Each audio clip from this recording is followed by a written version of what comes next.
விவசாயம் தமிழகத்தில் உள்ள நீராதாரங்கள் போக 3 முக்கியமான நதிகளை நம்பிதான் இருக்கு.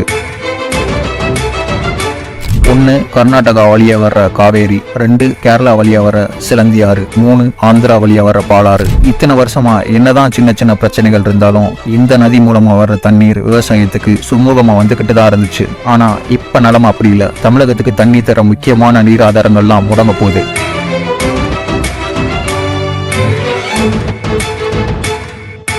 கர்நாடகா வழியா வர்ற தண்ணீரை தடுக்க மேகதாது அணை, கேரளா வழியா வர்ற தண்ணீரை தடுக்க சிலந்தியாறு குறுக்கே தடுப்பணை, ஆந்திரா வழியா வர்ற தண்ணீரை தடுக்க பாலாறு குறுக்க தடுப்பணை. இந்த மாதிரி தமிழ்நாட்டை சுத்தி உள்ள எல்லா மாநிலங்களும் அணை கட்ட ஆரம்பிச்சோம். இந்த அரசு எந்த நடவடிக்கை எடுக்கல. ஏன் தான் சொந்த கூட்டணியான கர்நாடகா காங்கிரஸ்ட பேசி கூட இதை தடுக்க முடியல. தடுக்க முடியலாட்டினாலும் பரவாயில்ல, வாயை கூட திறக்கல. இதே மாதிரிதான் இந்தியா கூட்டணியில் அங்கமா உள்ள கேரளா கம்யூனிஸ்ட பேசி தடுத்து நிறுத்த முடியல.